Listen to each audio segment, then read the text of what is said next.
viendo de la independencia, vamos un poquito más, ahora sí ya el proceso más rápido. La verdad es que en este proceso no quiere decir que no sea importante el desarrollo de de la guerra, pero también en realidad pues hay un inicio, ahora sí que un inicio y un final que sobre todo son los que le van a dar una, pues cierto sabor de boca, ¿no? Al momento, porque son los que van a determinar en gran medida qué es lo que ocurre más adelante con el México independiente. Igual, pues un poco avisarles que ya estamos entrando en esta etapa del México independiente y que evidentemente la bibliografía es muy vasta. Yo les he comentado, sobre todo porque me gusta mucho la parte de la vida cotidiana, entender cómo vivía la gente, cómo sintió estos momentos, cómo se desenvolvieron, porque luego vemos y decimos la guerra de independencia, pero no toda la gente estaba en guerra. O sea, había muchos campesinos que se dedicaron a cultivar y a sobrevivir y no entraron específicamente en la guerra. Entonces, ahí es donde yo les insisto mucho, hay que también entender por ese lado cómo actuaba la misma sociedad, ¿no? Para eso está la serie de Historia de la Vida Cotidiana en México, que estos tomos que se los había recomendado, si mal no recuerdo, para la Nueva España, principalmente, bueno, está el tomo que se refiere al siglo XIX. Entonces, pues bueno, insisto, recomendable también ese.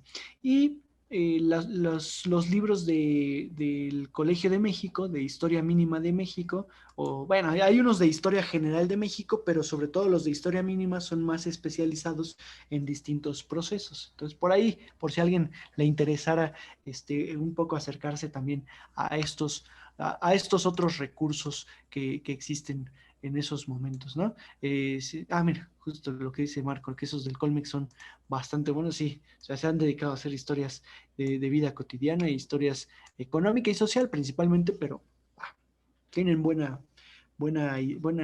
escuela de histórica, ¿no? Y ellos también, por supuesto, ¿no? Como la UNAM, pero defendiendo siempre, ¿no? Pero no, también son muy buenos, son bastante buenos.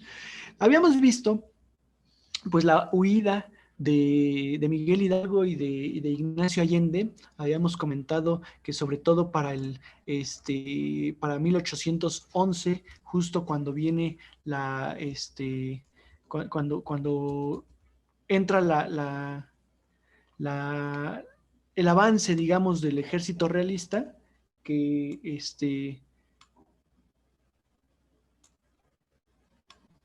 este avance, perdón, me distraje tantito aquí con un texto, el ejército realista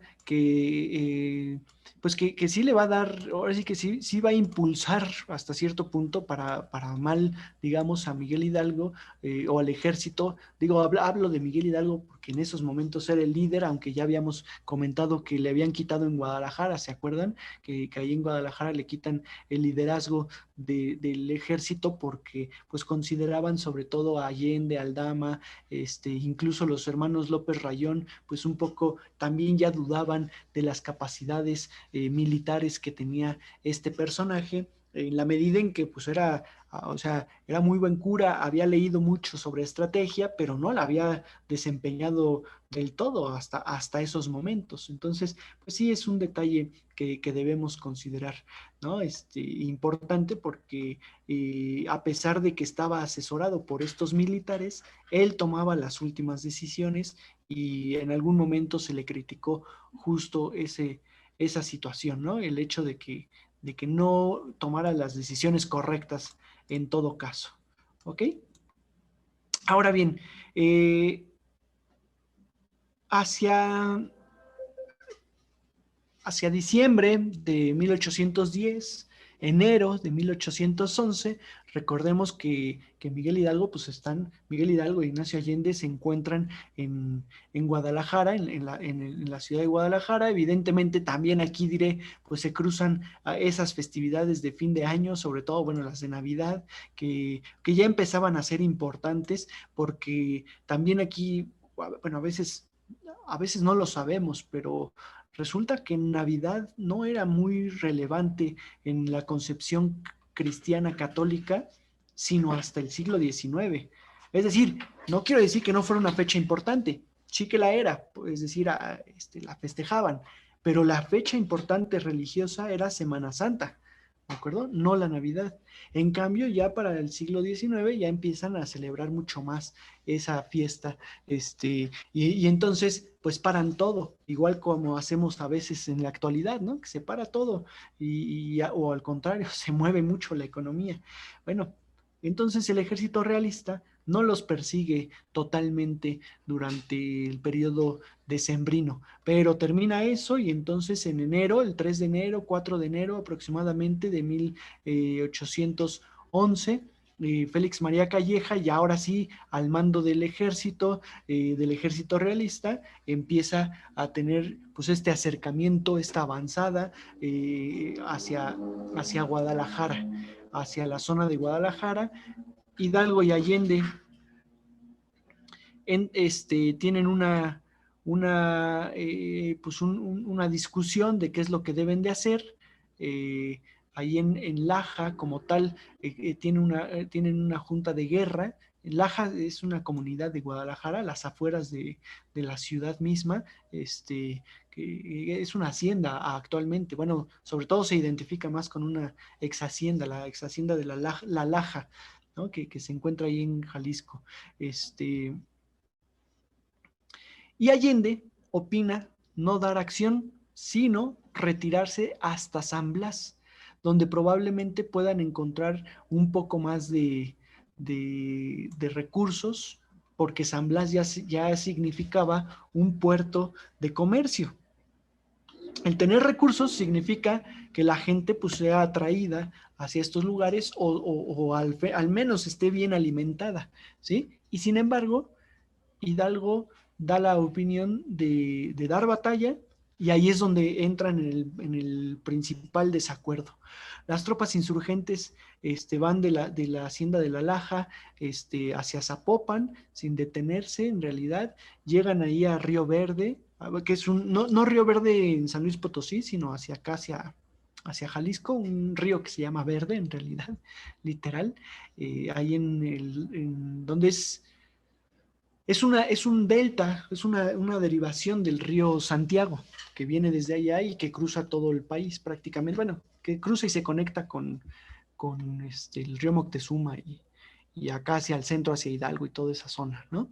Y pasan la noche ahí en el puente de Calderón y en el puente de Calderón los toman por sorpresa, entre comillas por sorpresa, o sea, sí se enteran, por supuesto, pero no están del todo preparados en, en esta zona. Félix María Calleja ya había avanzado bastante hasta este lugar, hasta el puente de Calderón, y técnicamente desde ahí tienen que salir huyendo propiamente hacia el norte.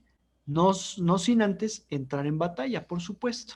El 17 de enero, el jueves 17 de enero, perdón, hay un texto, por ejemplo, el séptimo número del Despertador Americano, que era este periódico o este diario más bien, que se publicaba, y en este diario, se le da el título de padre de la patria a Miguel Hidalgo. O sea, no es algo nuevo, eso no es algo que se les ocurriera a los siguientes historiadores, sino es algo que ya se estaba dando como título, ¿no? O que ya se le estaba otorgando. ¿Por qué se los digo? ¿Por qué les hago referencia a esto? Porque en adelante va a haber muchos, pues no sé, a lo mejor yo no he estudiado demasiado este tema, o sea, no me he dedicado a investigar en torno a este tema, sino más bien conozco, ¿no? Como tal, pero conozco más bien a los que han investigado y ellos aluden a que el padre de la patria en realidad debía de ser José María Morelos y Pavón y no Miguel Hidalgo. Sí, pero eso en títulos históricos, pero oficialmente en esos momentos ya se le estaba dando esa, pues esa atribución a Miguel Hidalgo, ¿no? ¿Por qué a José María Morelos y Pavón? Por esto que les he comentado. Hidalgo no buscaba como tal una nueva nación. Morelos ya habla de una nueva nación, más allá de que la idea venga igual de Miguel Hidalgo. Entonces, bueno, es un detalle simplemente a considerar. Ahí en el puente de Calderón habíamos dicho que entraron en batalla, no me acuerdo si ya, bueno, creo que sí ya lo habíamos comentado, ¿verdad? Pero nada más por hacer referencia, 30,000 hombres del bando insurgente. No son pocos. La verdad es que no son pocos hombres. Es impresionante. Lo que pasa es que algunos sí los lograron armar, los lograron disciplinar, ¿no? 7 batallones de infantería, 6 escuadrones de caballería, 2 compañías de artillería. Es bueno, es un buen número. 3,400 hombres en total, ¿no? Estaban bien adiestrados y el resto era gente de la leva, vamos a decirlo así, los que levantan, los que van levantando y que pues al final de cuentas nunca han agarrado un arma o pelean pues un poco a como saben, no se saben las órdenes del todo. Ese es lo preocupante a veces, ¿no? O sea, en realidad es una masa heterogénea de hombres que no están disciplinados, que tampoco están bien armados porque no hay tantas armas. Las armas, como ya ahora sí lo saben, son picos, palas, ay, sí, vamos a decir escobas, ¿no? Pero no, en realidad, estos, ¿cómo se llaman? Con los que aran la tierra, los trinchetes, las trinche. Se me fue el nombre, rastrillos, vamos a ponerle, ¿no? Esa parte. Ahora se le llaman rastrillos. Como tal, entonces eso no son armas. Y fíjense que por el contrario, de los realistas, son más o menos 7,000 hombres. Uno diría, pues, un número totalmente inferior, sí, pero puros soldados, en realidad. Y esos puros soldados terminan por ganar esa batalla y provocar la huida del ejército insurgente hacia el norte, por supuesto. ¿Sale? De ahí en adelante huyen, se van y pues no vuelven a regresar al sur, entre comillas, ¿no? No regresan como tal al sur porque pues evidentemente en esta huida el ejército de Félix María Zuluaga, por supuesto que se sabe que están tocados, que están dolidos, viene la separación de Hidalgo y de Allende y por otro lado pues sabe que tiene superioridad como tal, ¿no? Insisto que sí hay una superioridad de este ejército. Lo que acuerdan Hidalgo y Allende es separarse. ¿Para qué? Por un lado, pues por el coraje que traen, ¿no? Allende insiste, pues que, o sea, culpa, por supuesto, a Hidalgo de no seguir las recomendaciones, de no haber seguido hacia San Blas, esperando a lo mejor una mejor oportunidad para atacar y pues para entrar en combate con los realistas. Y por otro lado, pues es una estrategia también. Divides al ejército y entonces los realistas tienen que dividirse o decidir ir solamente por uno y el otro grupo del ejército a lo mejor generar una emboscada o algo por el estilo. ¿De acuerdo? Entonces, técnicamente pudiera ser también una estrategia. Incluso se dividen y se quedan o acuerdan la reunión en Matehuala. ¿Dónde llega primero Miguel Hidalgo? Por supuesto. Hidalgo ahí en Matehuala se hospeda en Casa Frontera. Matehuala, acuérdense, rumbo casi llegando a Monterrey, ¿no? Y casi llegando a todos estos espacios. Y sin embargo, ya en esos momentos Hidalgo ya no tiene el mando supremo del ejército, ya prácticamente lo tiene Ignacio López Rayón del bando de Hidalgo y Allende por el otro lado, ¿no? Entonces ahí en Matehuala pues, se encuentran, deciden pues que siempre sí tienen que un poco, digamos, entrenar bien al ejército, o sea, que no pueden aventurarse como tal para ir y vencer a todos estos realistas, que en realidad pues ya la parte de la sorpresa ya se perdió y que entonces ahora toca el fortalecer como tal al ejército insurgente. Y sin embargo, pues no les va para nada bien porque estoy hablando que a Matehuala llegaron el 18 de febrero aproximadamente, ¿sí? De ahí del 18 de febrero más o menos pasan, si mal no recuerdo, y ahorita se los estoy confirmando, todavía casi un mes hasta el 13 de marzo, que se van, bueno, de hecho de Matehuala más bien se van a Saltillo, y en Saltillo es donde pasan prácticamente todo ese mes, ¿no? Todo ese mes, Hidalgo y Allende como tal reciben una propuesta de indulto por parte de los realistas, ahora sí que perdonándoles todo va a cambio de que abandonen las armas, por supuesto, y sin embargo la rechazan en términos bueno, pues se supone que los redactó seguramente Miguel Hidalgo, ¿no? Dice, dice esto, no dejarán las armas de la mano hasta no haber arrancado de la de los opresores la inestimable alhaja de su libertad. El indulto es para los criminales, no para los defensores de la patria. O sea que me insultas casi, ¿no? Diciendo, ofreciéndome un indulto cuando eso pues es para quien no está llevando a cabo una lucha justa. Y bueno, pues es una parte curiosa, claro.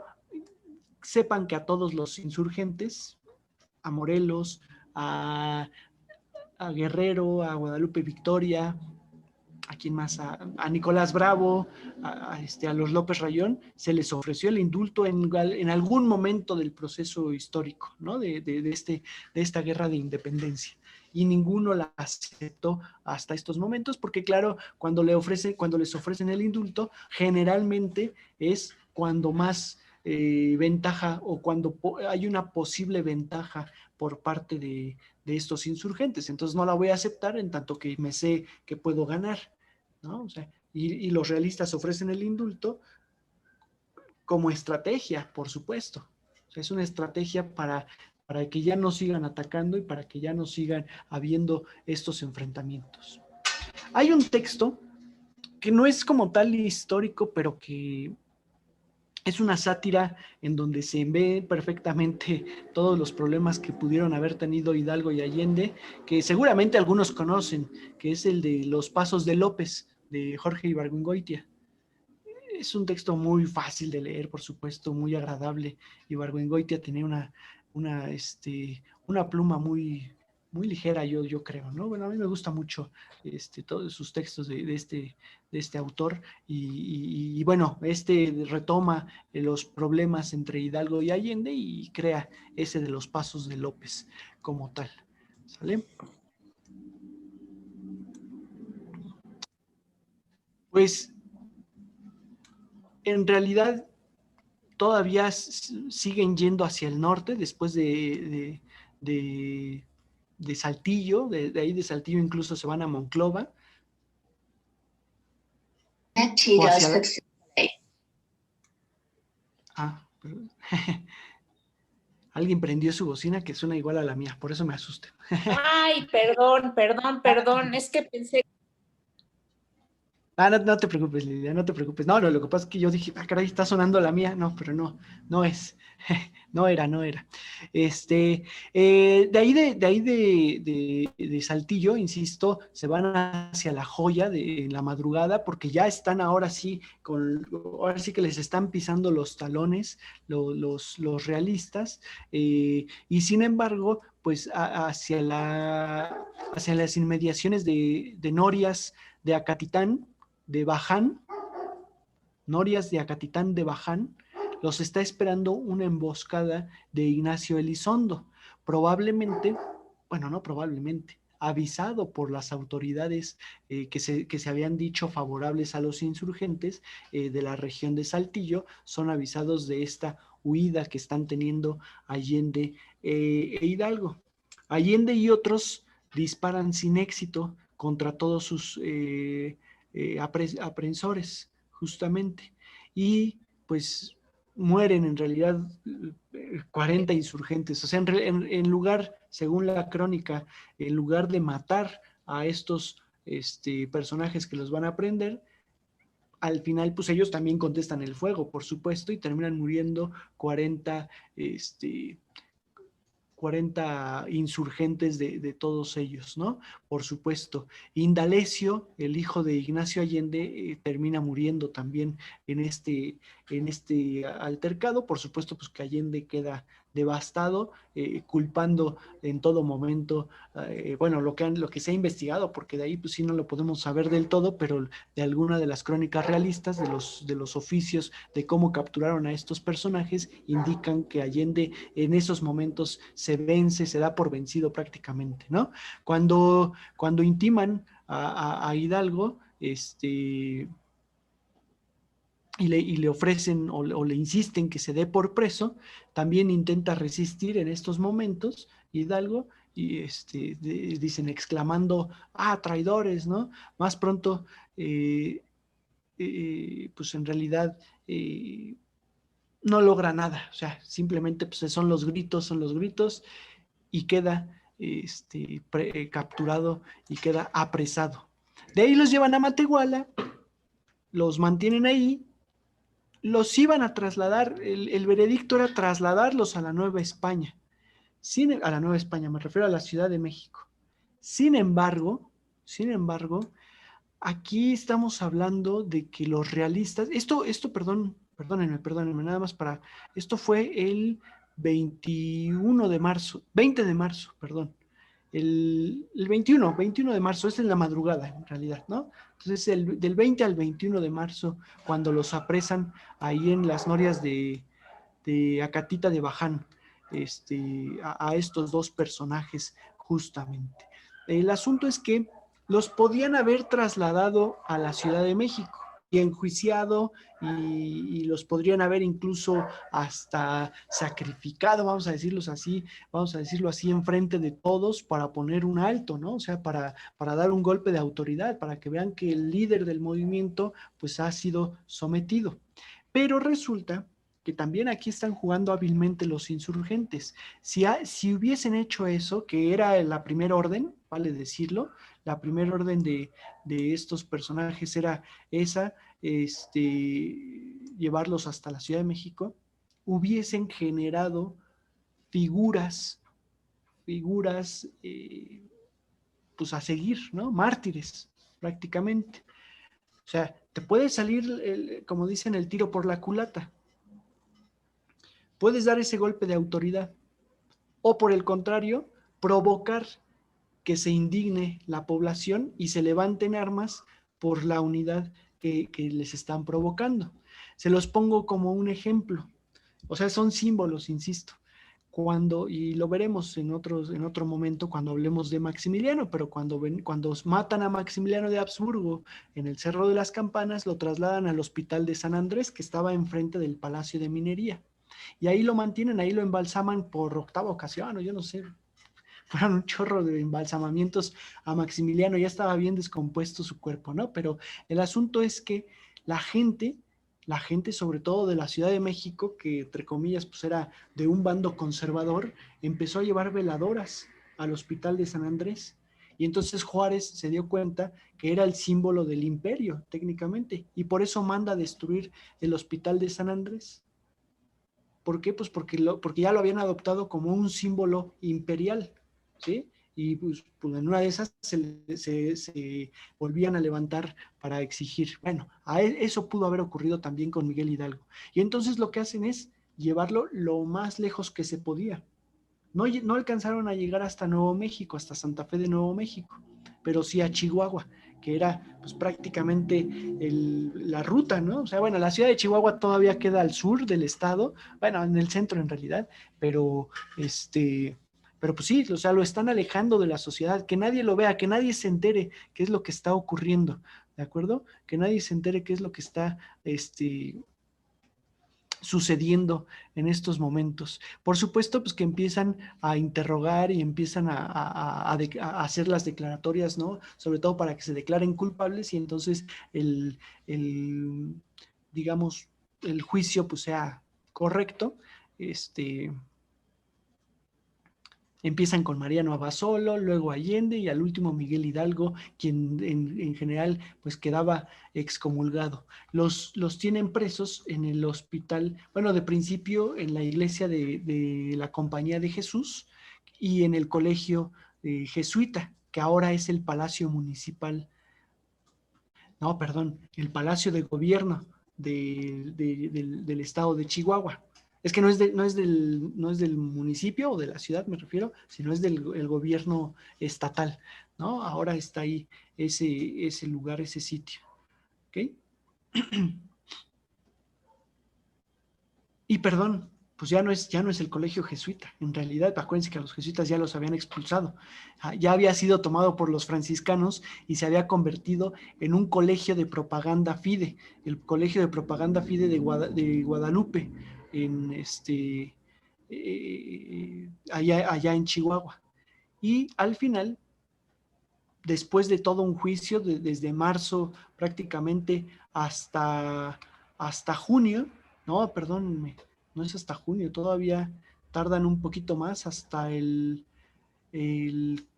julio aproximadamente, es cuando los fusilan efectivamente, ya ahora sí en el mismo colegio, ¿no? Algunos dicen que los fusilaron fuera, sin embargo, pues en ese espacio aún se resguarda la pared, el muro, digamos, con un monumento en donde dicen que ahí fusilaron a Miguel Hidalgo y Costilla y bueno, y después a Allende, ¿no? Porque pues los fusilan por separado, aunque hay imágenes donde aparecen siempre juntos estos personajes. ¿Ok? Técnicamente, técnicamente dan por terminado ahí en esos momentos el movimiento.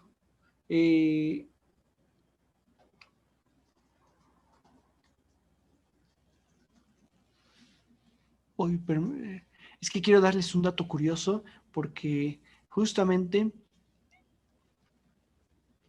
el 29 de julio en Chihuahua, hacia las 6 de la mañana,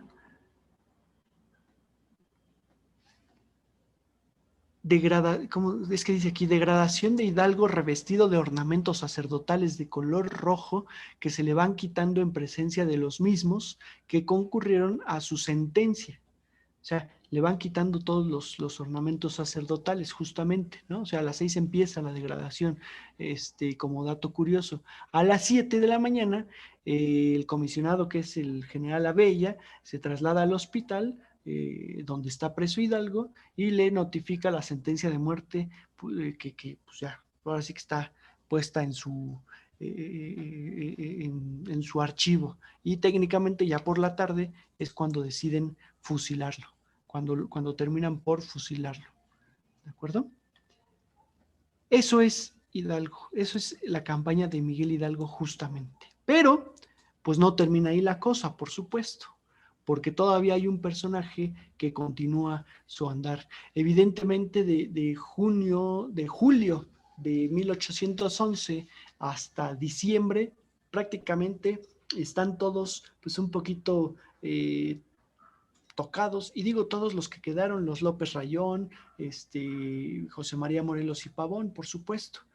Las cabezas de estos personajes que fusilaron, acuérdense, se supone que, bueno, no se supone, las colgaron en la Alhóndiga de Granaditas, justamente el lugar en el que ellos habían devastado y habían asesinado a mucha población civil, sobre todo población civil española. Entonces, por eso decidieron de colocarlos ahí donde había iniciado el movimiento en realidad y pues dan ese golpe de autoridad ahora sí, ya muertos, ¿no? Allende, Mariano Jiménez, Abasolo e Hidalgo. Son los 4 que estuvieron en esta Alhóndiga de Granaditas. Después, honestamente, yo no sé cómo, pero terminan en el Ángel de la Independencia y luego en el castillo de Chapultepec, ¿no? Se recuperaron esos cráneos que estaban en jaulas, o sea, porque se pusieron en unas jaulas como si fueran pajaritos, pero ahora los cráneos, las cabezas, ¿no? Y bueno, pues es la forma de los símbolos, por supuesto, pues son rescatados poco a poco y van migrando. Les digo, se los digo de broma porque se sabe y aquí sí los antropólogos del Instituto de Antropología, los antropólogos físicos, me refiero, que son los que se dedican al estudio de los huesos, han determinado tajantemente que esos restos que en el 2010 dijeron que eran de los héroes de la independencia, a lo mejor algo sí es, pero no son restos. O sea, está el cráneo que no corresponde a la época y hay otros huesos incluso hasta duplicados, ¿no? Hay dos fémurs o no sé, por decirlo así, y no corresponden a la misma persona todos los huesos, sino es un conglomerado de huesos que encontraron y que dijeron que eran los restos de. Entonces, pues ahí se los hago de su conocimiento porque, pues bueno, al final de cuentas como símbolos, pues ahí estarán, pero saber que tampoco, ya en esta época ya no es necesario ese tipo de símbolos, sino otros, o sea, ya se han generado otros símbolos, a eso me refiero. ¿Sale? José María Morelos y Pavón, por supuesto, pues es el siguiente en turno en este movimiento. Evidentemente, los López Rayón, sobre todo, y Morelos y Pavón en la zona de Valladolid, de lo que hoy es Morelia, Tlalpujagua, Angangueo, Apatzingán, por supuesto, todos estos, digamos, todos estos sitios del estado de Michoacán actualmente, pues son los espacios que tienen bajo su poder, que tienen bajo su control, que a pesar de que los realistas habían generado un ataque al ejército de Hidalgo, pues esta gente se había dispersado y Morelos y Pavón es el encargado, insisto, junto con los López Rayón, junto con Andrés Quintana Roo, Leona Vicario, ¿no? Que son los encargados específicamente de atraerlos nuevamente al movimiento. Para esto hay que ver por ahí un proceso más. No me acuerdo si ya se los comenté, pero sí es importante mencionarlo justo en estos momentos. En 1811, a finales de 1811, ya se han convocado, de hecho ya están allá en Europa, en España, se les llama los diputados, ¿no? Es decir, los representantes de la Nueva España que van a integrarse a las famosas Cortes de Cádiz, ¿sí? Recuerden ustedes que pues todavía para estos momentos España está bajo el yugo de Francia y entonces estamos hablando del norte de España, pero el sur de España, Andalucía particularmente, la zona de Sevilla, Andalucía,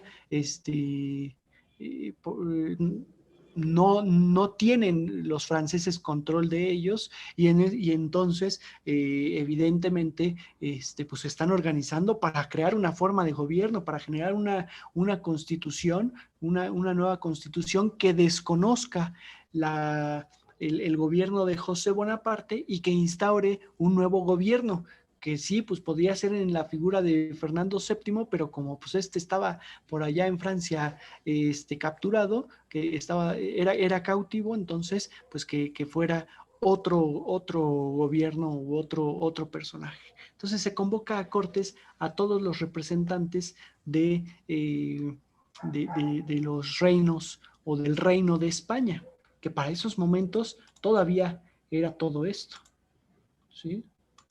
Dense cuenta pues, que evidentemente pues, era España con las islas de Córcega, no, perdón, estas son las de Ibiza y las islitas de enfrente, las Filipinas en este punto con todas las islas de ahí de Indonesia, de esa zona de Indonesia, y por supuesto toda América. Bueno, toda es un decir, Brasil era de portugueses, muchas Antillas eran o de franceses o de ingleses, aunque las grandes eran de los españoles, y por supuesto pues las 13 colonias que ya eran los Estados Unidos. Aquí la Luisiana era de los franceses en esos momentos. O sea, no es cierto, perdón, para 1808 ya habían vendido a los estadounidenses parte de la Luisiana, entonces ya esto era territorio de Estados Unidos en realidad. Entonces, ¿sí? Digo un poco para que vean el mapa como tal. Pero bueno, el asunto aquí es que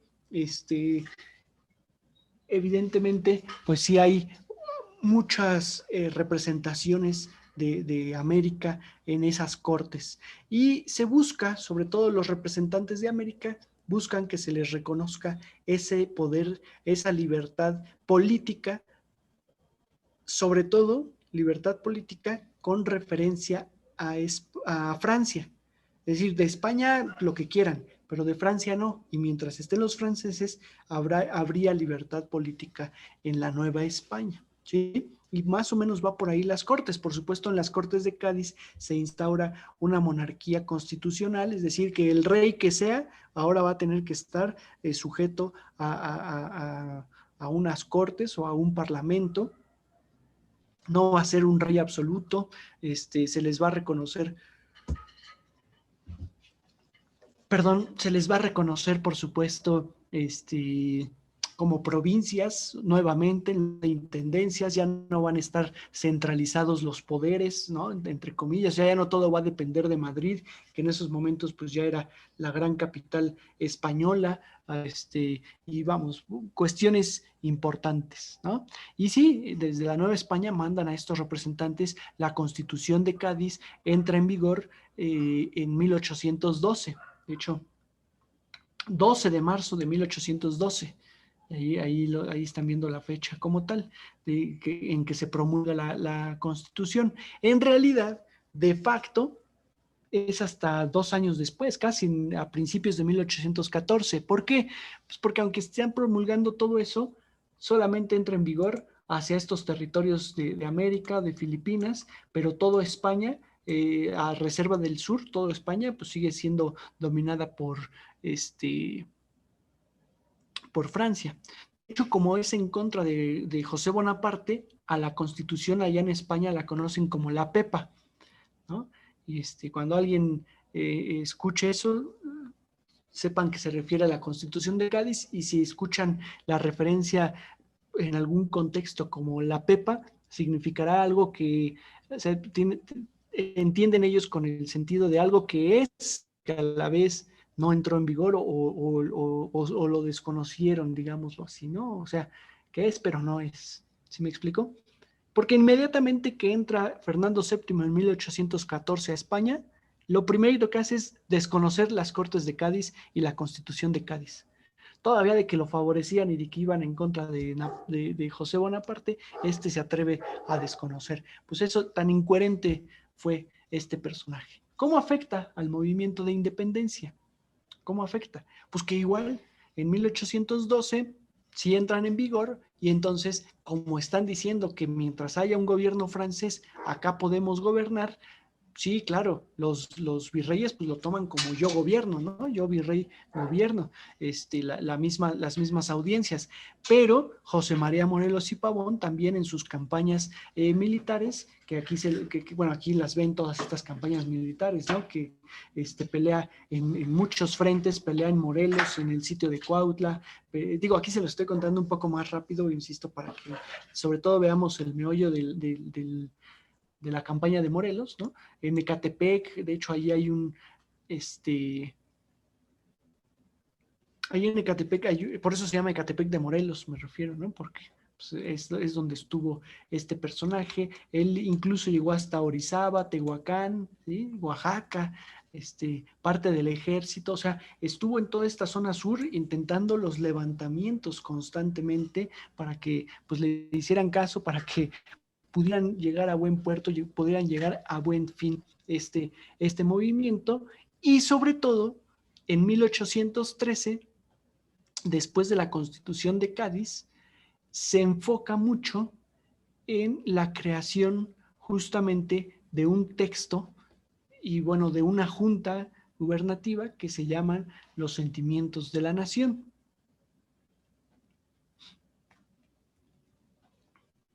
Que aquí es donde él plantea la nueva nación, justamente. Estos textos, por supuesto, serán después la base para la Constitución Política de 1824, la Constitución mexicana. ¿Sí? Se tomarán estos como base. Entonces, técnicamente, pues son, bueno, estos sentimientos de la nación, perdón, y también para que se entienda ahí, después en Chilpancingo se promulgan oficialmente, se exponen ahí el 5 de septiembre de 1813 en Chilpancingo, y se le conoce como la Constitución de Apatzingán, años después, o mismos sentimientos de la nación. O sea, son una base de documentos, pero todos ellos en realidad hechos por este personaje, por Morelos y Pavón, ¿no? Ignacio López Rayón vale decir que es el que toma el mando del ejército en Zacatecas, a pesar de que Morelos estaba en el sur, hacia el norte, y el ejército que venía moviendo Miguel Hidalgo lo toma Ignacio López Rayón, y entonces pues entran en todo este juego pues de intentar encontrarse aquí ya con más orden, incluyendo a criollos, a más criollos. O sea, ya es una revuelta ya no tanto de población indígena y de población campesina como tal, y con un grado de sorpresa con la cual sí pudo actuar Miguel Hidalgo, sino aquí ya tienen que hacerlo mucho más ordenado, en un momento en el que medianamente se habían relajado los gobiernos virreinales, porque por el conflicto y el problema que se tenía en España, que se los había platicado, que se los venía platicando, ¿de acuerdo? López Rayón, Ignacio López Rayón, es el que hace el llamado para conformar una Suprema Junta Gubernativa de América. Y dicen, ok, el gobierno virreinal, y en ese sentido el virrey y los realistas llaman a su propia junta y van a determinar si aceptan o no aceptan las Cortes de Cádiz. Pues nosotros criollos también vamos a formar algo nuevo y una nueva forma de gobierno, ¿sí? En estos sentimientos, bueno, en esta Suprema Junta Gubernativa, Morelos y Pavón, insisto, en Chilpancingo presenta los sentimientos de la nación, todos aceptan, firman, y en ese, bueno, todos los que estaban involucrados, insisto, Andrés Quintana Roo, los López Rayón, José María Morelos, Nicolás Bravo, ya estaba en estos momentos Guadalupe Victoria, Félix Fernández, ¿quién más? Bueno, mujeres no aparecían en las juntas, aunque siempre estaban ahí de una u otra forma, ¿no? Particularmente Leona Vicario, que son las famosas, bueno, es la famosa en realidad, ¿no? Que participó. Y de ahí es donde deriva, o sea, de esta Junta Gubernativa Suprema, deriva la Constitución de Apatzingán, ¿de acuerdo? En la cual declara la independencia y libertad de América, de España, de cualquier otra nación, gobierno o monarquía. O sea, aquí sí ya es, declaro independencia de todo mundo. Aquí somos independientes. El punto 2 dice que se reafirma particularmente la religión católica como la única aceptada, sin tolerancia de otra religión. ¿Ok? Vamos, sigue siendo muy importante esto, porque a pesar de que la iglesia ya no tenía tanto poder con los Borbones, a pesar de que hay una revuelta, la revuelta es contra la monarquía, la iglesia, todo el mundo sigue siendo católico y todo el mundo sigue argumentando su actuar en nombre de Dios en gran medida. O sea, no es, en nombre de Dios, tampoco se entienda como una guerra religiosa, pero a lo que voy es que pues ellos se dicen respetuosos con la religión y con Dios principalmente. Luego dice, bueno, entre otros puntos, o sea, ahí vienen varios, pero el quinto, por ejemplo, dice que se establecería, bueno, el propósito es establecer que la soberanía dimanaría del pueblo y del Supremo Congreso Nacional Americano. que estaría compuesto por representantes de cada provincia en igualdad de números, eliminándose la figura del rey de España. Otra vez, parlamentaria, constitucional, o sea, es la Suprema Junta es la que va a gobernar con representantes de toda la nación nueva, ¿no? Entonces, están hablando prácticamente de una república. Y de hecho, en el punto 6 dice, una vez reconocida la soberanía de la nación y con una política inspirada en la Revolución Francesa, el gobierno se dividiría en 3 poderes: legislativo, ejecutivo y judicial. Es importante aquí porque a pesar de que en estos momentos se está diciendo eso, después se impone un imperio, y ahorita lo platicamos. Yo creo que sí alcanzamos a platicar del imperio, bueno, o más bien de la resolución de la independencia, pero después se pone un imperio porque la Revolución Francesa no llegó a buenos términos. O sea, acuérdense que la Revolución Francesa fue buena, pero al final derivó en el imperio napoleónico, ¿no? Y entonces, bueno, pues es un detalle ahí a considerar. No, Lilian Morelos fue el que redactó los sentimientos de la nación y el que los presentó a la Junta, a la Suprema Junta. Y técnicamente, pues se le hicieron 3 ajustes, y esta Suprema Junta es la que promulgó la Constitución de Apatzingán.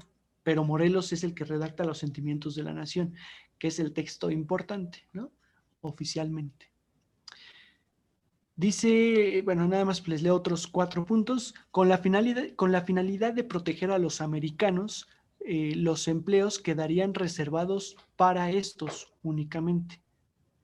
El punto 11 dice, se cambiaría la forma de gobierno, se eliminaría el sistema monárquico y se establecería un gobierno liberal. Bueno, eso ya venía dicho arriba, ¿no? Nada más es puntualizarlo más en este detalle.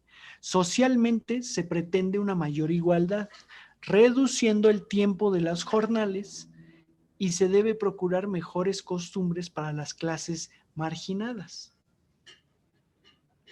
De esta manera, se exhorta al Congreso a trazar leyes para moderar la opulencia y la pobreza y lograr así una mayor igualdad social.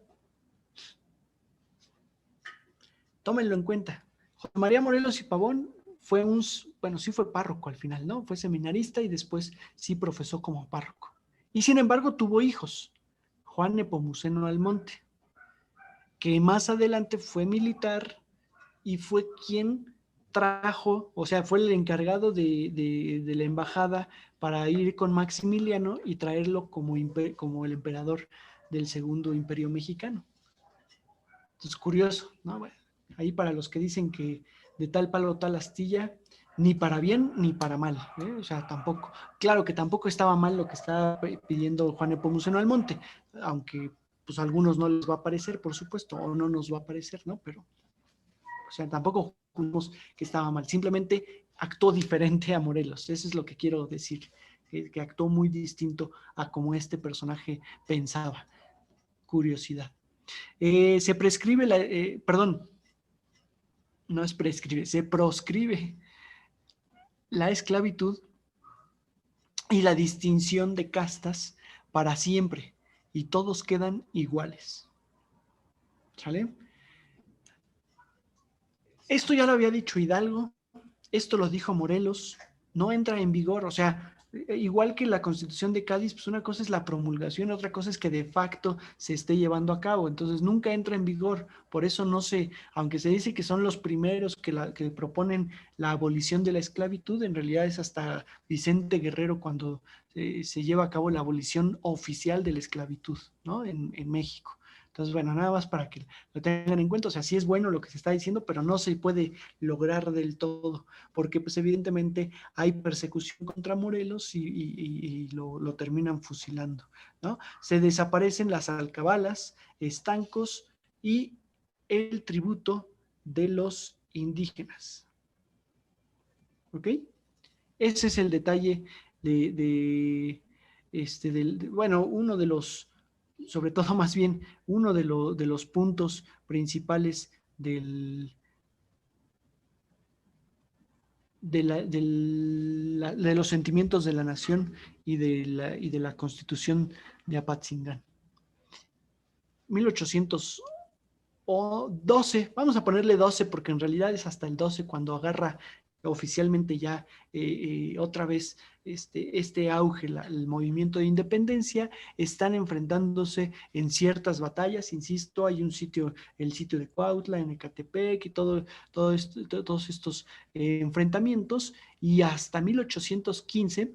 La verdad es que les diré, el 13 y el 14 técnicamente son momentos sobre todo más en la mesa, más que en la guerra como tal, y en 1815 es cuando en realidad, pues sí, ya empieza otra vez la campaña con un ejército ya mejor armado de José María Morelos y Pavón, quien es capturado y fusilado allí en Ecatepec de Morelos el 22 de diciembre de 1815. ¿De acuerdo? Entonces, un poco para que ahí tengan en cuenta, pues la verdad es que sí pasan los años, ¿no? Sí, no todo el tiempo es de guerra, aunque la guerra es cercana, pues es a la Ciudad de México, la guerra cercana es en Ecatepec o aquí en el Monte de las Cruces. En realidad, la Ciudad de México, pues su vida seguían igual. Yo siempre les cuento del Palacio de Minería porque, por ejemplo, se terminó de construir en 1813 y lograron terminar de construirlo y hubo alumnos todo el tiempo, nunca pararon las actividades del Real Seminario de Minería. Entonces, o sea, para que se den una idea de que pues un tanto es la guerra por allá y otro es que la vida continúe. Se los pongo así. Y digo, muy mal el ejemplo, ya yo sé que me van a linchar algunos, sí, sobre todo por la cuestión de que no se juega con eso del todo, pero la guerra contra el narcotráfico. Es una guerra, son enfrentamientos que se dan en muchos lugares, pero nuestra vida sigue. Nuestra vida aquí seguimos con muchas acciones. ¿Sí me explico? Entonces, insisto, a lo mejor el ejemplo es medianamente comparable, pero bueno, algo parecido quisiera que se entendiera, ¿no? Sobre todo con la sociedad de esos momentos. ¿Ok? Ahora, se le atribuyen a Morelos dos campañas, ustedes así las pueden encontrar. La primera campaña es inmediatamente que retoma el ejército, luego viene este receso para escribir los sentimientos de la nación y todo lo que implica, y luego ya viene la segunda campaña en donde ya ahora sí son los sitios que les estoy mencionando, el de Izúcar de Matamoros, el sitio de Cuautla, ataca en Chautla, en Tasco y en todos estos lugares antes de ser capturado y antes de ser fusilado en Ecatepec de Morelos, por supuesto. Bueno, ahí en Ecatepec, hacia aquella zona. ¿Sale? Muerto Morelos, pues todavía están los López Rayón, todavía está Nicolás Bravo, por supuesto. O sea, todavía hay gente que puede seguir las distintas campañas. Que ya se enfrascan más bien en guerras o en batallas muy locales. Ya no es un movimiento demasiado amplio, ya empieza a ser muy local, ¿sí? Muy en la montaña, alargando, como quien dice, la guerra, cansando al rival en todo caso. Van a destacar dos personajes que, bueno, se le atribuye a los dos la misma campaña, pero destacan estos dos personajes, que van a ser Francisco Javier Mina y Fray Servando Teresa de Mier. ¿Por qué? Particularmente, Francisco Javier Mina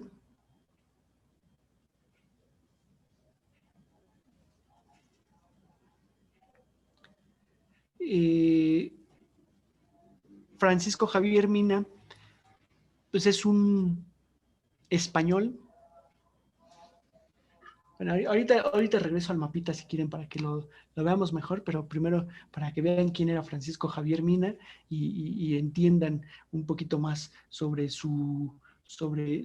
y sobre por qué destaca, ¿no? O sea, porque al final de cuentas destaca mucho aquí en este movimiento de independencia.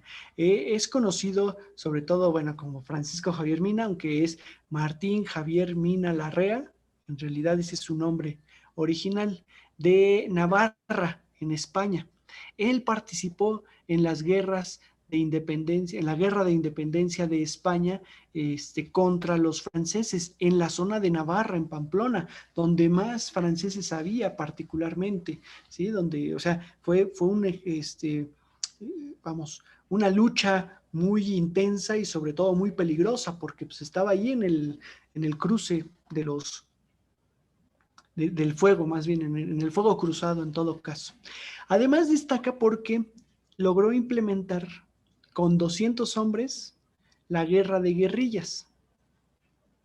Es decir, incluso a este personaje a nivel mundial, particularmente para esta época, se le atribuye la implementación de las guerrillas. ¿Sí? Bueno, a él y a otros tantos, al empecinado y a varios otros españoles, pero es ahí en esos momentos donde entendieron que el ejército francés era bastante grande, que no iban a poder con ellos en el campo de batalla y que entonces implicaba pelear en corto, pelear, atacar y huir. Y entonces no darle tregua al ejército francés y que el ejército no pudiera llevar a cabo un campamento como tal, ¿no? O sea, piensen ustedes que en esos momentos la guerra, pues entre comillas, la guerra oficial, la guerra, ¿qué se dirá? La guerra justa, tenía reglas, tenía ciertas reglas. Lilian, me preguntas la guerra de guerrillas, eso que te estoy diciendo, es decir, que se esconden en las montañas o en el bosque o en el campo o en espacios cortos, son ejércitos chicos porque se mueven rápido, atacan, pensemos en la tarde-noche, atacan a los que pueden, roban lo que pueden y si no pueden, salen huyendo. Si ganaron o no la batalla, en realidad es que no es una batalla, es un ataque frontal y es un ataque directo, pero me retraigo y me voy otra vez a la montaña donde conozco.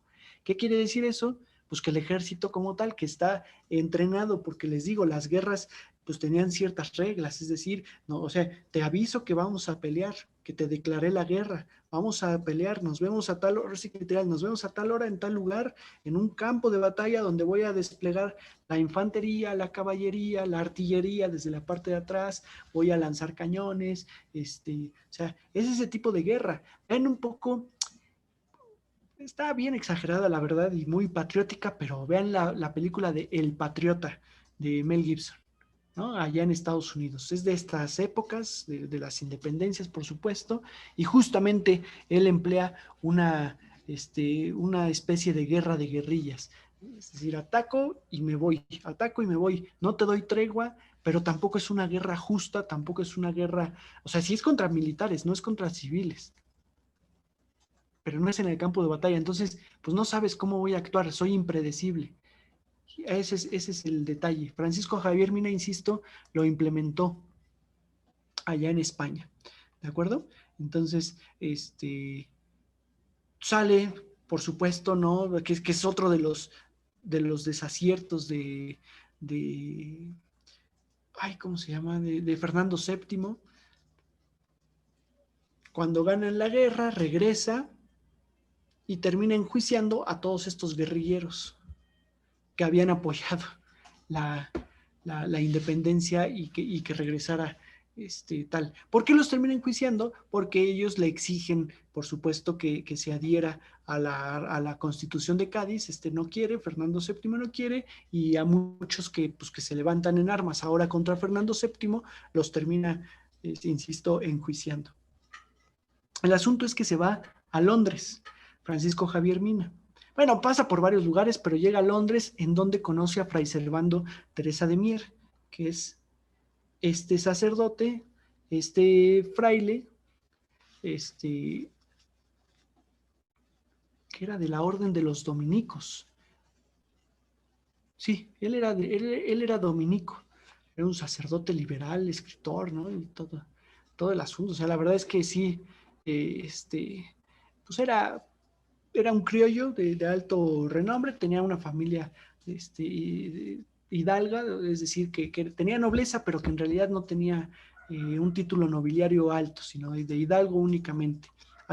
nació en Monterrey, de hecho, allá en Nuevo León, y en la Guerra de Independencia sale huyendo, se va hacia Londres, donde conoce a Francisco Javier Mina y le insiste en que acá se necesitan pues hombres como él que peleen en contra del ejército español, que va a favor de la independencia, por las injusticias y todo lo que implica. Javier Mina pues ya le trae recelo a Fernando VII, por supuesto, porque no aceptó y porque pues por esto que les digo, que pelean a favor y en realidad termina yendo en contra de ese pequeño ejército que siempre estuvo a su favor. Y decide ir convocando, bueno, se cartea con más compañeros, los convoca, va recopilando y llega a Estados Unidos, a Virginia, desde Londres.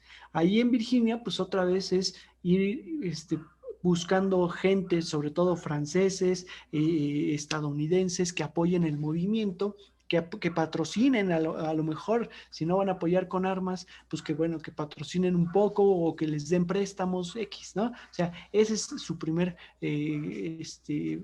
forma en 1815 aproximadamente, que justamente es cuando viene,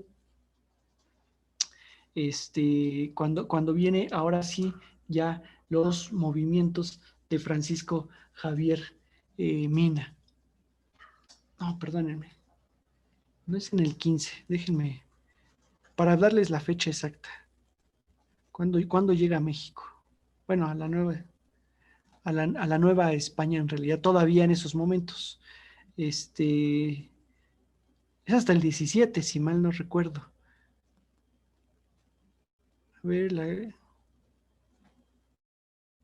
del 16, el 16 se embarca, en mayo del 16, a finales de mayo, perdón, de 1816 es cuando llega, en septiembre está arribando a Baltimore, luego a Virginia, luego se va a Nueva Orleans, y de Nueva Orleans ya es cuando entra por Soto la Marina, ya con un ejército mucho mejor armado, con Fray Servando Teresa de Mier a un lado, apoyando, o sea, otra vez vemos esta figura de el militar y el sacerdote, ¿no? Hidalgo y Allende, por ejemplo, Francisco Javier Mina y Fray Servando Teresa de Mier, que empiezan entrando desde el norte para atacar a los españoles. Por supuesto, todo este trayecto hacia el Valle del Maíz, ahí en San Luis Potosí, todo Tamaulipas, lo que es Ciudad Victoria, la ciudad de Tula, por ejemplo, que está acá arriba en Tamaulipas, que, bueno, ahorita la tengo muy presente porque di una clase, es un pueblo mágico, y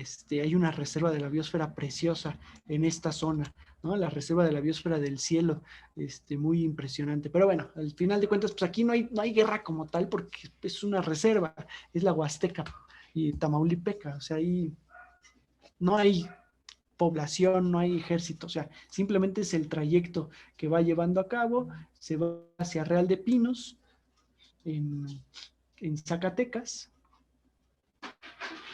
acá en Real de Pinos, y aquí es donde empieza ahora sí las batallas de Francisco Javier Mina, empiezan las batallas importantes, en León, en Los Remedios, en,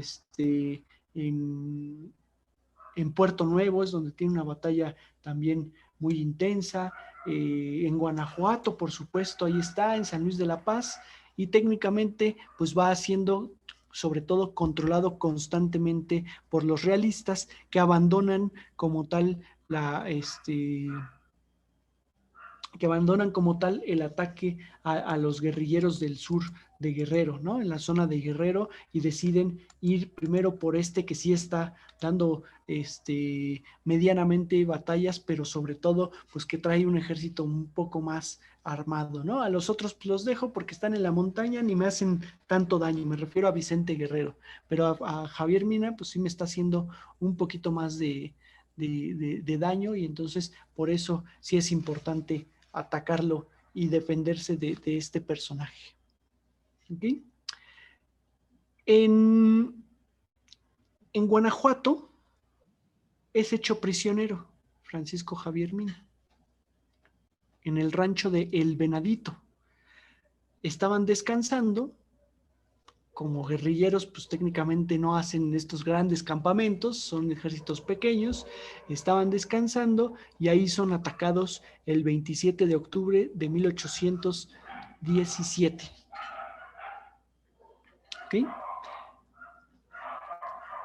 Amina, bueno, ahí él estaba en comunión, o bueno, iba junto con un general, el coronel, perdón, Pedro Moreno, que también fue otro personaje importante.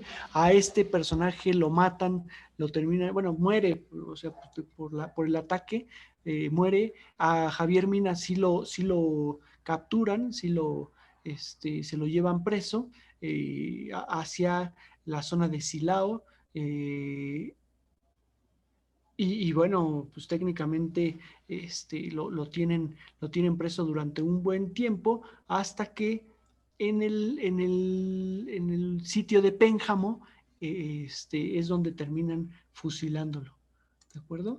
Donde sí lo declaran traidor, además es traidor porque es español, ni siquiera es criollo como tal, sino es español, lo declaran así y lo fusilan cerca de Pénjamo, ahí en el Fuerte de los Remedios como tal.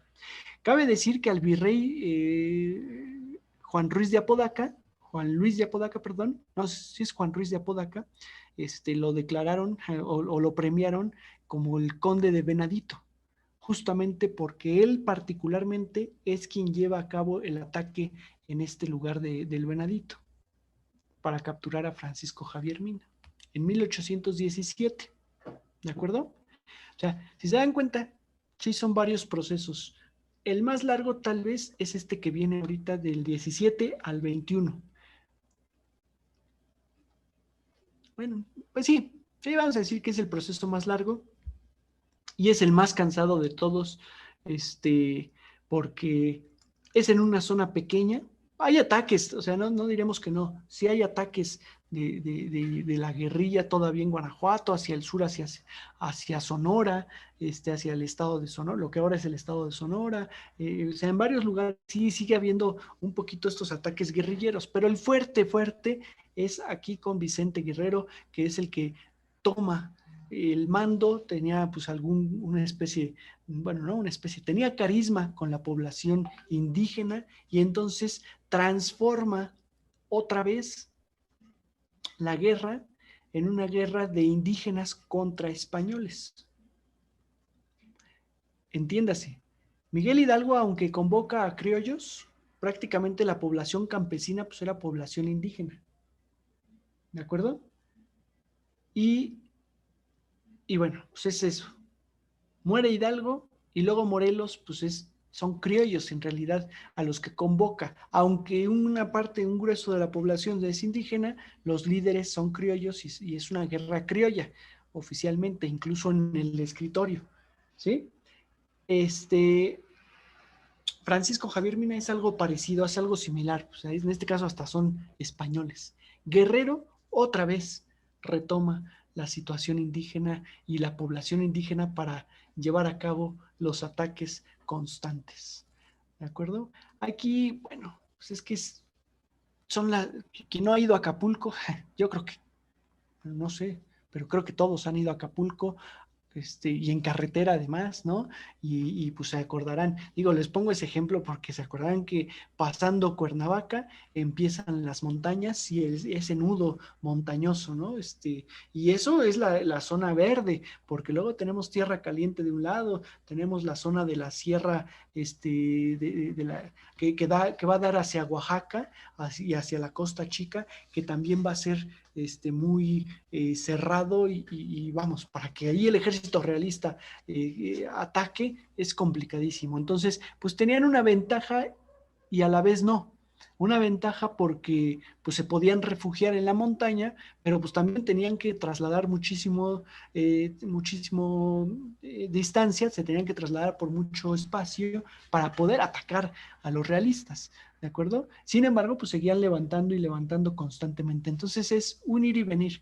De pronto atacan en Tasco, en Chilpancingo, en Izúcar, hacia acá, hacia la parte de Tehuacán, por supuesto, ¿no? En Huétamo, también ahí constantemente están atacando, pero son 4 años, 3 años de ir y venir. 3 años en los que también la situación va cambiando desde el punto de vista virreinal. ¿Por qué? Una, pues los virreyes, o sea que como les digo, no cambian, los virreyes pues los van moviendo, ¿no? ¿Sabes qué? Pues ahora viene otro personaje, otro virrey, ¿no? Y entonces pues van percibiendo aspectos diferentes, no están viciados, pero por otro lado pues no tienen la experiencia como tal. Por otro lado pues también el capitán, el general después de Apodaca, acuérdense que es Félix María Calleja quien adopta el título de virrey. Entonces, ahora es el virrey, sí es el capitán general del ejército realista, pero no el que está en combate. ¿A quién dejan en combate? A, pues a Agustín de Iturbide, que se convierte en el líder del ejército realista por debajo, por supuesto, de Félix María Calleja, y entonces es el que va atacando. Un personaje pues que vio la oportunidad, honestamente. Un personaje, Agustín de Iturbide, que encontró la forma de darle fin a esto.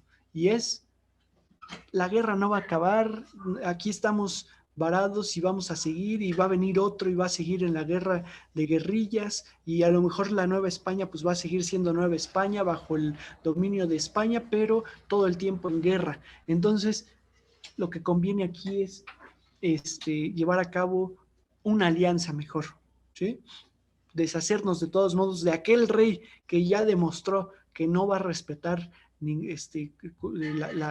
los acuerdos, porque de pronto sí acepta la Constitución de Cádiz, luego la desconoce, se convierte en el rey absoluto, luego otra vez reconoce por conveniencia, luego otra vez implementa el absolutismo, él dice que la ley sálica es lo que vale, acuérdense, la ley sálica significa que la mujer no puede reinar, pero resulta que tiene hijas, bueno, en realidad eso va a ser después, pero bueno, va a resultar como parte de esas inconsistencias, tiene puras hijas, dos hijas en realidad antes de su muerte, y entonces pues desconoce otra vez esa ley sálica, porque pues que siempre sí pueden reinar mis hijas, ¿no?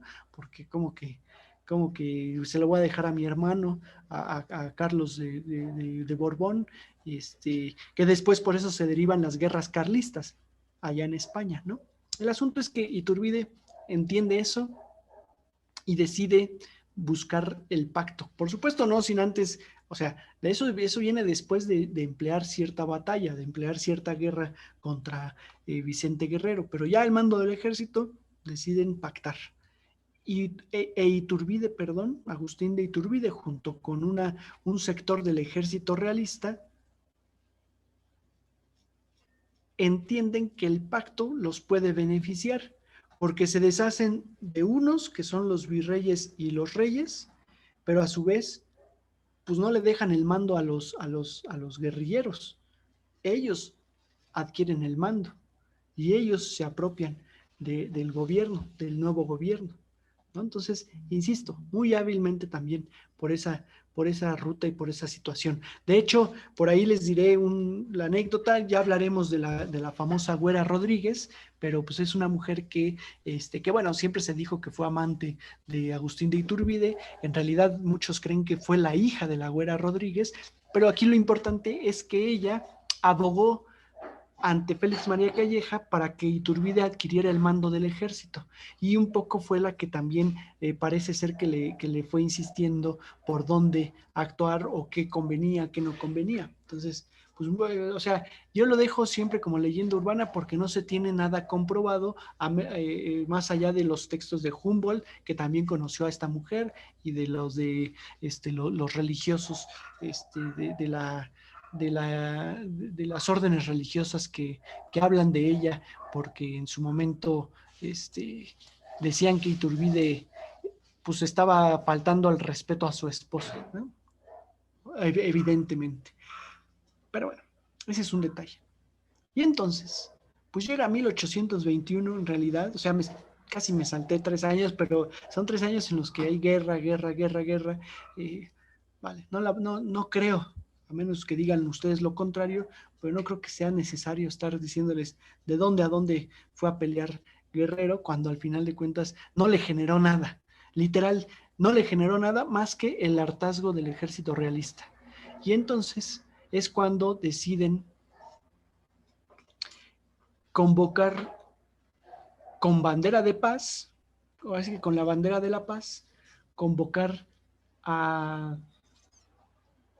Guerrero, a Vicente Guerrero, junto con Andrés Quintana Roo, junto con Guadalupe Victoria, Félix Fernández, junto con los López Rayón, Nicolás Bravo, que también andaba allá en esas guerras, a la ciudad de Iguala para firmar el pacto, para firmar el fin, ¿no? Les ofrecen pues llegar a un acuerdo y el fin de la guerra a cambio de la independencia, por supuesto. O sea, desde antes Iturbide sí les avisa que sí va a aceptar la independencia, porque claro, si te convoco para un pacto, pactamos, pero no me parece, pues ¿quién me asegura que no me vas a asesinar, ¿no? Entonces, desde ahorita yo te aviso que sí quiero la independencia, pero pues que hay que platicar cómo va a ser.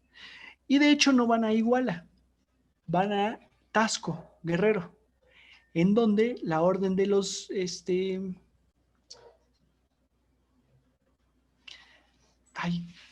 los dieguinos descalzos, que estaban en el convento de San Bernardino, ahí en Tasco, está de hecho en el pueblo de Tasco, son los encargados de redactar el plan de Iguala, en donde, por supuesto, pues ya lo acordaron, por supuesto, y nada más es la redacción para que se firme completamente el plan de Iguala, en el que se va a declarar la independencia de México, la independencia del pueblo mexicano, y aquí sí ya con el nombre de México, de España, y que se va a adoptar justamente una república. No, perdónenme, no es un gobierno republicano, es un gobierno monárquico, y que se le va a invitar, o sea, esa es otra.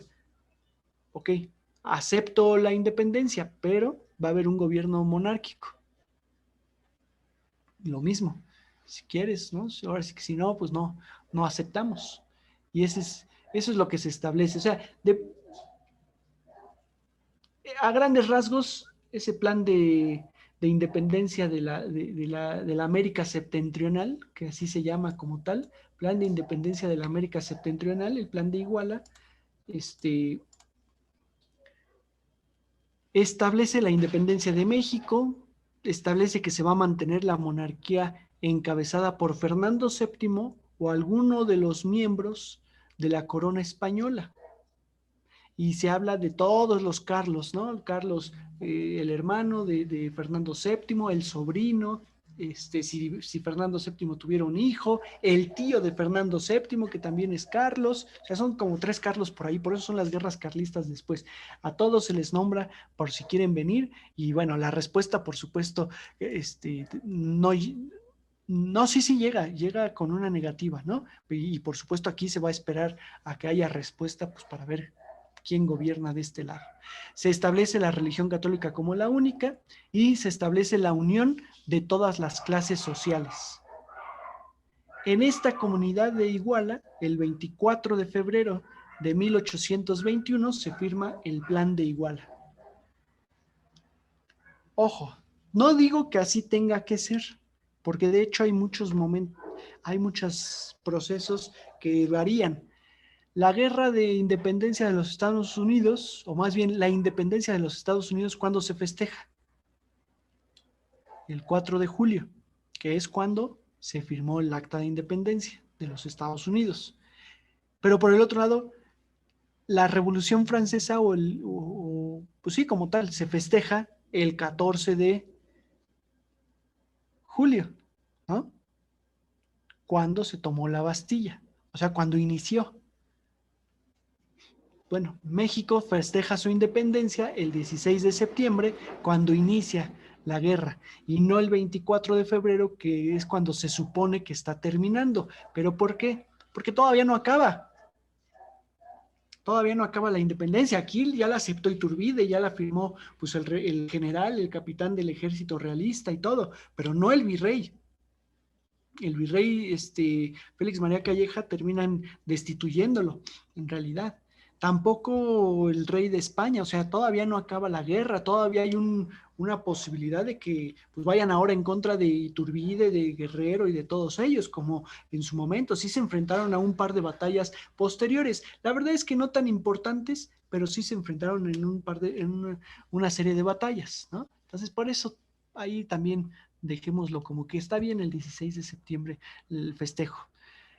Nada más para ir terminando con esto, avisarle, pues les pongo ahí la bandera del ejército trigarante, porque justamente el ejército nuevo conformado que al mando van Guerrero e Iturbide, y principalmente Iturbide y atrás Guerrero, ¿no? Entiéndase así, por supuesto, es es esta, la bandera del ejército de las tres garantías. Es decir, la primera medida que se tomó para después del plan de Iguala es formar una junta provisional de gobierno que se encargaría de gobernar hasta que no hubiese un emperador, porque aunque es monarquía, pues es una monarquía imperial la que se está buscando acá en México.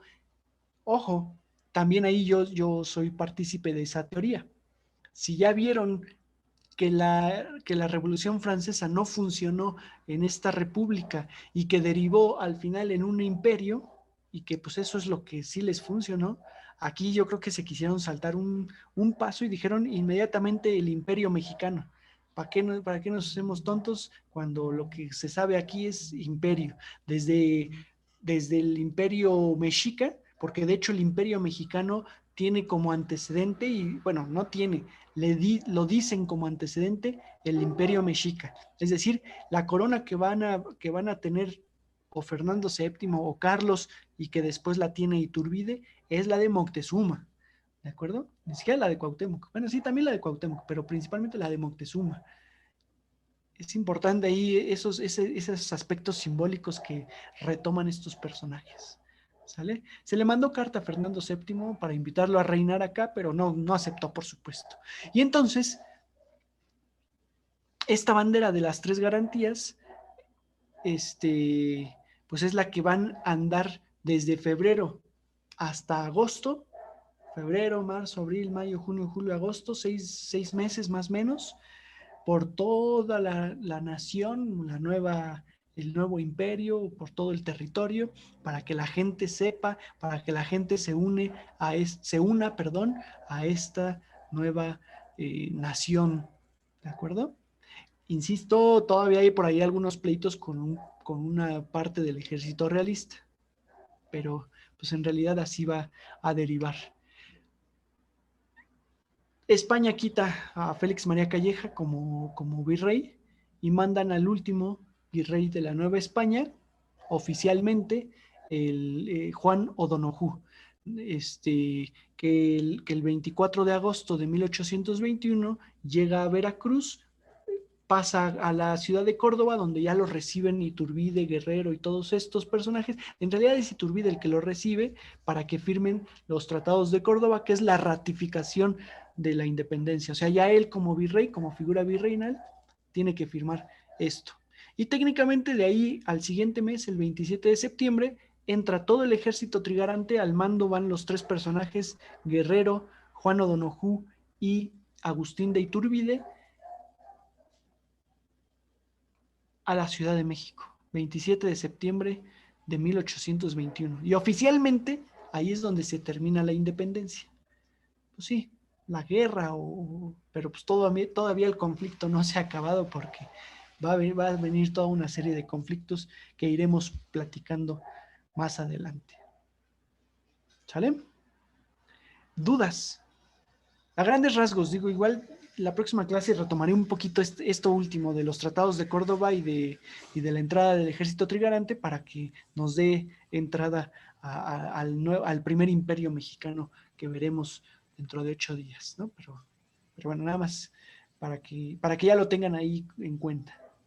Daniel, yo sí tenía una duda cuando tú Dime. mencionabas am, que la guerra de independencia, si bien pues estaban en ciertos espacios del territorio haciendo sus batallas y tal, que eso no tenía propiamente una implicación sobre la vida civil, pero tengo entendido que sí se afectó en la economía, el transporte, las comunicaciones, pero fue a nivel de devastación o pues la vida continuaba y estaban estas batallas como en reductos muy específicos del territorio. Exacto, es eso que dices al final, es decir, Mm. no, no, no, o sea, sí se afectó, porque sí tienes razón, la parte económica, evidentemente, pues de pronto sí se bloqueaban algunos caminos, de pronto sí hubo el bloqueo de Veracruz, ese sí diremos que nunca ocurrió, sobre todo la salida de Acapulco hacia Filipinas o de San Blas hacia Filipinas, que entonces ahí es donde se bloqueó el comercio de España, pero hacia Veracruz iban y venían todavía porque lo tenían bien protegido los realistas. Entonces, Mm. sí, o sea, sí se afecta, pero no al grado de ya no poder más, o sea, de ya estar en la ruina. No, no, no, no, o sea, es simplemente, ahí diré, se tuvieron que adaptar, la sociedad se adaptó a que había una guerra, a que de pronto pues no era tan fácil el comercio era más local, ¿no? Ya no podía ser a gran escala en toda la Nueva España, que tampoco fue demasiado el cambio, la transformación. Entonces, Ok. va más por ahí. Sí, sí, te lo consulto porque, por ejemplo, en el caso de la historia de Venezuela, la independencia significó una devastación muy, muy importante. O sea, ahí sí, pues, entre la mortalidad de las personas que participaban en la guerra, también afectó a la sociedad civil. Claro, Se paralizó completamente el campo, la agricultura, porque bueno, prácticamente todo el país fue territorio de sí, guerra. claro. Entonces, me parece interesante este contraste. Sí, sí, sí, sí, en efecto, porque mira, aquí te diré, y les diré en general, a pesar de que la guerra como tal no es una devastación, los conflictos posteriores que van a ser de esa índole tienen que ver con el endeudamiento que tuvo México y en efecto, pues sí, el que ya no se les comprara todos los productos a las comunidades campesinas, que tuvieran que pagarse cantidad de dinero a Inglaterra, a Francia, que son los que prestaron dinero para la guerra y que después se van a aprovechar con tratados de libre comercio que no van a pagar impuestos, ¿no? Entonces, se llevan los recursos, pero no va a haber pago de impuestos. Entonces, vamos, por ahí va a ser un detalle que va a ser después de la guerra, no sobre la guerra, sino después, justamente. Pero así estáis, ¿sale? Perfecto, muchas gracias. Sí, ¿Alguien sí, más sí, tiene dudas, comentarios? Porque pues fue mucha información ahora sí sí, sí, ¿verdad? que digerir y pues si quieren compartir algo, nadie, creo que no, ¿verdad? Todo clarísimo. Todo claro, conste. Oigan, también les queríamos comentar, Daniel y yo, que estábamos conversando para decirles que estamos previendo, a ver qué les parece a ustedes, al grupo, que ahora sí que para mayo, junio, más o menos, bueno, ahorita obviamente continuar con los temas que estábamos viendo con Daniel, pero más o menos ir previendo que pues estaremos llegando ya por esas fechas a la revolución y más o menos la primera mitad del siglo XX, que es hasta ahí donde pues ahora sí que terminaríamos este ciclo, ¿no? Por lo pronto. Y bueno, pues que vayamos viendo pues qué son las dos clases que nos quedan no, una clase que nos queda de marzo, abril, mayo y junio, ¿verdad, Daniel? Sí, así es. Ok, serían estos como 3 meses para que más o menos nos demos cuenta que dónde estamos, ¿no? Ok. De lo avanzado pues que la verdad que ya vamos, ¿no? De lo que Ujú. habíamos conversado. Entonces, bueno, pues si no hay más dudas, preguntas, nos ¿Va a haber veríamos. clase el próximo lunes? Esa sería mi última Sí, cuestión. sí, normal. ¿Sí? ¿Es feriado también? ¿O qué? ¿No? Ah, No, Empieza Semana Santa. ok. Pero sí, no, en teoría no está feriado, no está marcado y Sí, No, tendríamos no. no lo está. las 4 clases del mes también como lo hemos venido haciendo, ¿no? Ujú. Ah, perfecto. No, pues mil gracias a todos. Buenas noches. Gracias, Daniel. Hasta luego, gracias, Daniel. Buenas noches a todos. Cuídense mucho. Saludos, un Igualmente. abrazo. Bye. Salud. Muy bien. Bye.